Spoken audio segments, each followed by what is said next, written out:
Hello there, kia ora. Throughout history, there are many examples of politicians which have had to make a call with unexpected outcomes that they didn't want or like David Cameron and his call for the Brexit vote, which he expected to win, or the Chinese government trying to ban Winnie the Pooh. And I suspect that next year, the name Simeon Brown is going to be added to that list. You see, this week the government passed its Māori Wards Bill in Parliament, despite the overwhelming objections from councils, experts in democracy, tikanga Māori, Te Tiriti, and groups representing voters from marae, media outlets, law firms, the Waitangi Tribunal, and a huge raft of concerned individuals. Their views were ignored to pass through legislation that will force councils which put in place Māori wards after following their local processes and community feedback to hold a referendum in next year's local body election. This can be added to a really long growing list of what many see as attacks on Māori by this coalition. But this is one where the public will have their say next year at the local body elections. And, well, this action pretty much guarantees that they're going to achieve something that no other government has managed since 1998, an increase in voter turnout at the local body elections.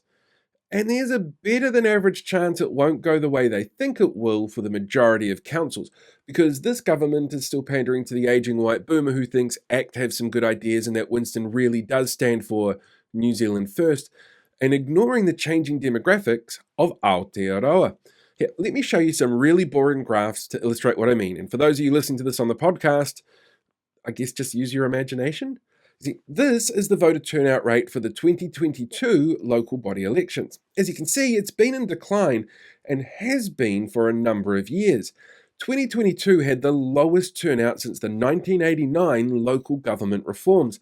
And part of the reason for that is, well, there's a bit of a crossover between our aging population and who actually goes out and votes. It's not the only reason, but it is part of it.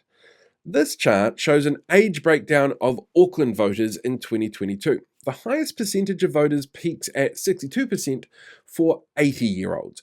Now, Auckland's actually a really good place to look at for this because it contains a third of the country's population. So as a sample size, it's, I guess, technically really decent. But it also shows us on this graph that the lowest voting turnout was only 21% for 26 to 35-year-olds.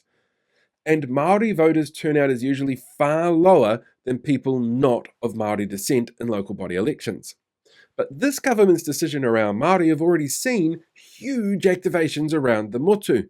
On budget day, tens of thousands of people attended the 80 protests around the country in support of Māoridom.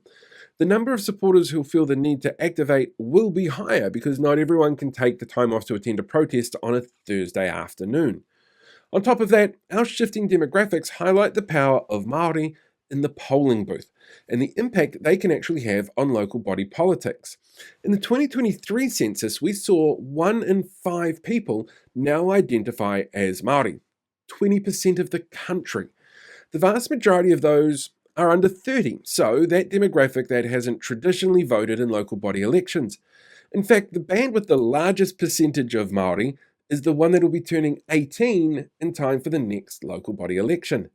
This is the demographic that's most likely to be able to use conversational Te Reo Māori, who best understand the meaning of Te Tiriti, most likely to know why the Te Reo version of Te Tiriti is the document that's considered our founding document, and understand the complexities of a truly unique agreement that founded this country.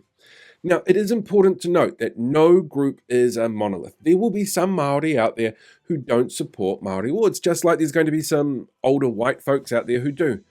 But there are signs that younger people in Aotearoa are far more likely to understand the importance of being good Te Tiriti partners, and how Māori wards help with that and create a more robust decision-making process, and how that will shape a more inclusive country going forward into a future which is far less Pākehā dominated.